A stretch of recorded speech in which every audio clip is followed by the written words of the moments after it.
All right, here's a virtual field trip of Cameron Van Dyke's tiny home, off-grid tiny home in Boone.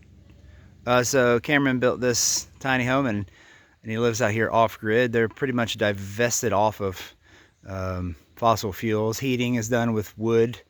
They have lights, electric water heater, refrigerator, a little water pump. He catches all his rainwater into a catchment system there, and we'll go inside for a quick look. The back side of the tiny home is a nice workshop, bookended by a stack of dry firewood. Beautiful covered back porch with a nice view of the mountains.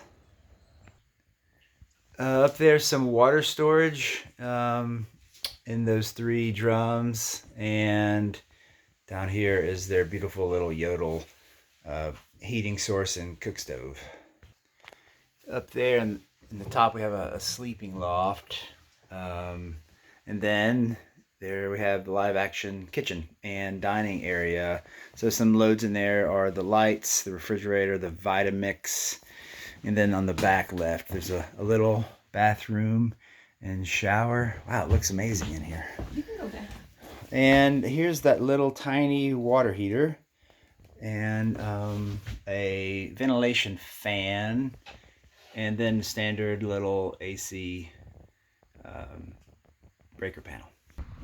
And here's inside the little bathroom: composting toilet, ventilation fan, and even a beautiful shower. And there are actually 2 more tiny homes on the property. One is up there on the top of the ridge, and the newest one is down there. So we'll go have a quick look at those, but first we're going to look at the power source for this whole tiny home village. So we mounted everything on a trailer. It's totally mobile.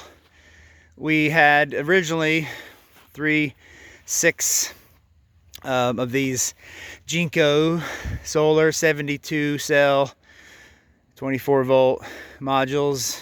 Recently we extended the Iron Ridge rails down low and added 2 more modules to add a little more solar to the system.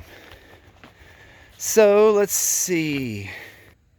We made the electrical cabinet from a surplus file cabinet from App State's surplus pile.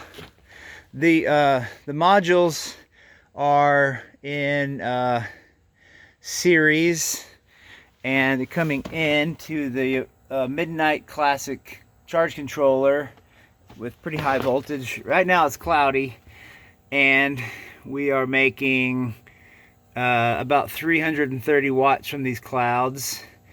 The PV array is at 144 volts coming in, and the batteries are a nominal 48 volt battery bank, but they're sitting at 53.8 volts right now, which corresponds to a 74% state of charge.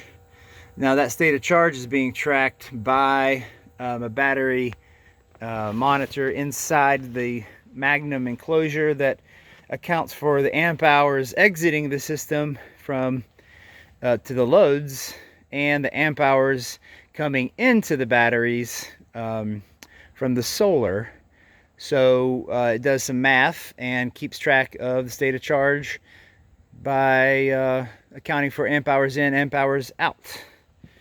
The inverter is this Magnum, let me get the model right, but I believe it's a 48.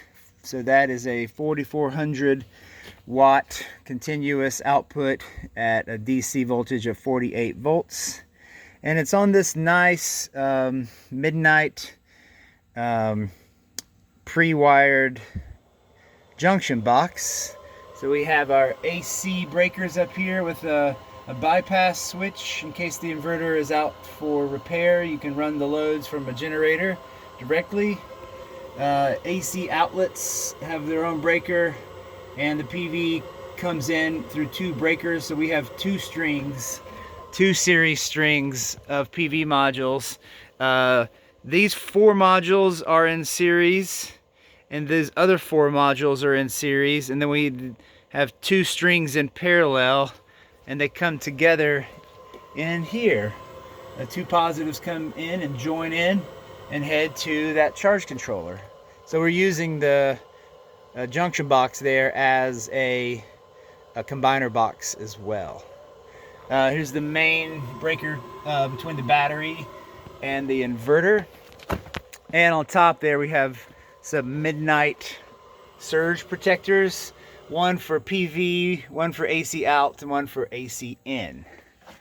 It is pure solar off-grid system, but there is a generator connection provided so that if the batteries reach a critical low state of charge, then you plug this into a little Honda generator and it will charge the batteries up and save the day in case they become overly discharged and there's no sun to charge them.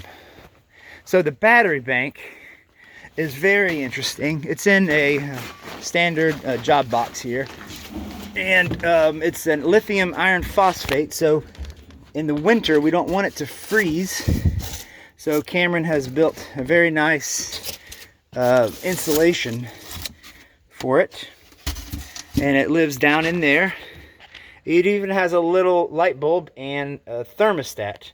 In case it does become freezing in there, the light bulb will turn on like in your well to prevent freezing of the battery. This way we can keep charging it even in freezing conditions.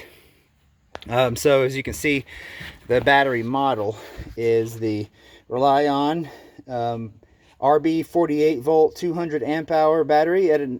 They call it a nominal 51.2 volt battery with 200 amp hours. So it has about 10 kilowatt hours of energy storage and is a lithium iron phosphate chemistry.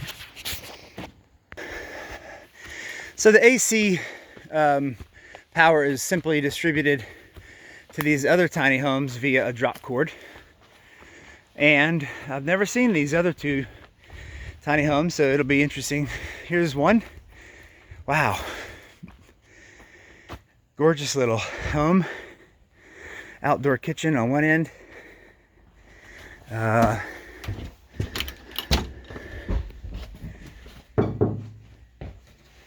Indoor kitchen. Little workspace. And sleeping loft. Windows. Some lights. A mixer. Sink. And a composting toilet. Very nice. There's some lights being provided by Pure Solar.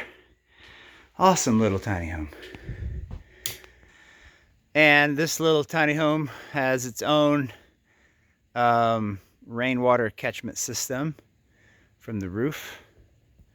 Just a lovely, really nice little space. Before we head down to the 3rd and final tiny home in this tiny home village, let's just have a look at the solar window available to us. Classic Appalachian style. There are trees here. So here's our array.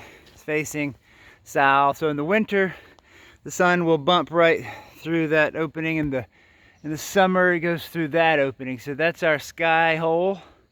Of course, in the winter, the trees drop their leaves and you get a little more solar, but still those limbs cast shading.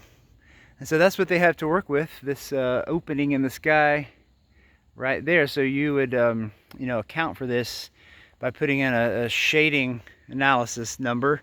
Maybe they're getting 75% of the total available solar insolation at this location or something like that. All right. Tiny home number 3 down here. You descend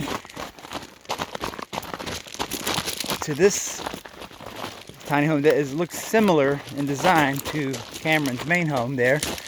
It's a box with a little front porch.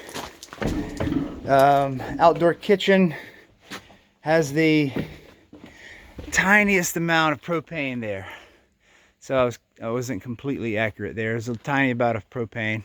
Front porch, chimney for the stove, wood storage, a solar shower. And let's have a look inside this one. Toasty warm in here from the Yodel wood stove for cooking and heating. Toasty warm. Workspace, eating space, kitchen with water storage, gravity fed into a little sink, a bed, and another bed, bunk beds, composting toilet. Very nice with the LED light. Yeah, turn that off. And some shelves. And so we'll turn the lights on in here to see what the yeah, so that's some more beautiful lighting from our solar system. All right, nice job, Cameron. So there you have it, a little tour of Cameron's off-grid tiny home village.